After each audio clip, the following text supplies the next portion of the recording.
Okay, it's January 14th, 2025. Let's get started. The first thing I wanted to talk about today that's been on my mind is the concept of being multilingual. I am multilingual. My parents are from India and they immigrated here. So, growing up, in order to keep in touch with my roots, they insisted that I speak a South Indian language called Telugu. So, I can speak that fluently, although I can't read or write it. The other language I speak, obviously, is English, and that's probably my primary language, and I use it on a day to day. And I fully sound American. My English is good, if I say so. If I can say so myself, very high level reading comprehension, etc.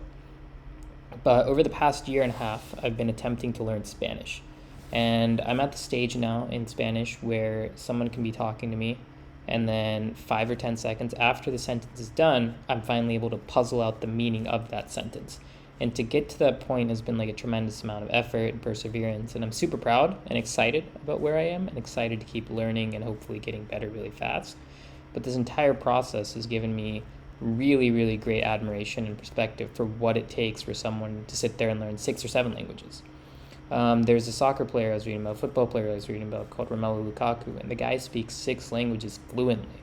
Um, and given that language acquisition is a skill that's much easier as a child than it is when you're an adult, the fact that throughout the course of his life he's been able to stay consistent and continuously pick up new languages, I think is a really, really incredible feat and goes to demonstrate the intelligence that people who can speak multiple languages possess. And I don't think it's a skill that's lauded enough. Like, we should be celebrating those people a lot more. The second thing I wanted to talk about today is Amazon, the company. Obviously, Amazon permeates like every aspect of American consumers.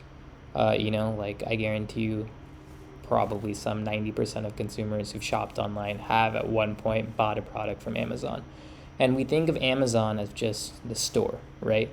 But recently I read a book called The Everything War, and it sort of chronicles Amazon's rise to the cultural titan and commerce giant that it is today. And it sort of goes through the tactics and the synergies that they were able to find between multiple lines of businesses to form what right now is being argued as a monopoly.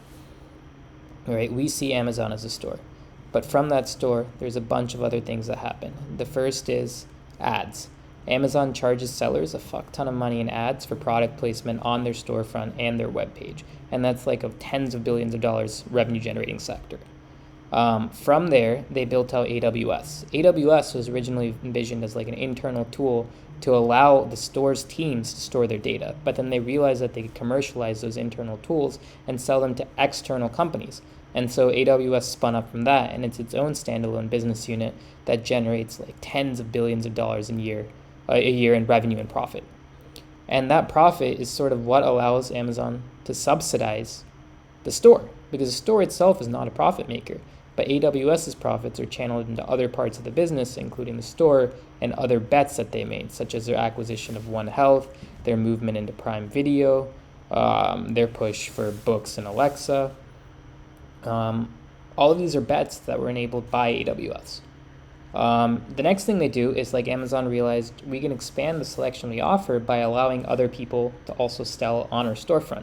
And so that's how they have the 3P, 1P business, where, Amazon's fulfillment center and network is used by third-party and first-party sellers in exchange for a fee, and Amazon takes a cut for offering the privilege of listing them on the storefront. Another huge revenue source. From there, because Amazon has all of that data about what products are selling well, Amazon also has like a private label business where they sometimes take products that are selling well from third-party sellers and sell them and fulfill them under their own private label. So they're directly competing with the sellers on its own marketplace as well, which from a business point of view is ingenious. So in this way, like, Amazon has their sort of roots and claws in every single commerce avenue imaginable. And them being embedded and entrenched in so many different parts of the commerce avenue has allowed them to scale up and take more and more bets. From running a business point of view, it's a masterclass. But the effects for a consumer are questionable. Like, Amazon's going to sit here and say, okay, for a consumer, we're giving them the lowest prices possible. But the other side, the FTC and Lena Khan, what they've argued is that, yeah, you're giving consumers a good experience under the guise of low prices, But what you're really doing is you're eliminating competition in the marketplace, and who knows if prices would get better if there were more competition in the marketplace. And so that's sort of the ongoing argument going on right now that I've been intrigued by and interested by. The third thing I wanted to talk about is the rise of the well-spoken young conservative politician, specifically people like J.D. Vance and Pierre Poilievre, the soon-to-be PM of Canada, if the polling lead holds up.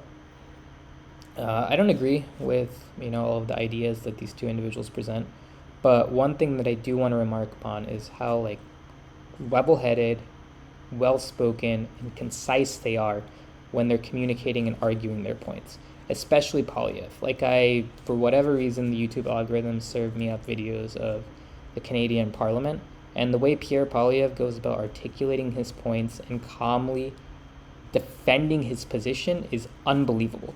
There's no stutters, there's no wasted words, there's always a clever quip at the end, and he's very, very good at keeping the message focused on the salient point without adding in any unnecessary context that may distract or be used as a whole by his opposition. And likewise with J.D. Vance, the media has painted J.D. Vance as this really weird, socially awkward guy. But after having seen his interview on Rogan, I think he comes across as the most well-spoken, normal American man. And this is irregardless of his ideas. I'm just saying, as a guy, and as an average voter myself, I'd much rather have a beer with him than any other politician that I've heard speak on either side of the aisle. And I think this is becoming a common archetype. It's you have J.D. Vance, you have Poilievre, then you have someone like Vivek Ramaswamy, much more unlikable, but sort of in the similar mold in terms of character. And so hopefully that bodes well, in the sense not that they're conservative, but in the sense that younger and younger people are entering mainstream political consciousness. And hopefully that's enough to drive out, these old decrepit mummies. But yeah, that's all I had for today.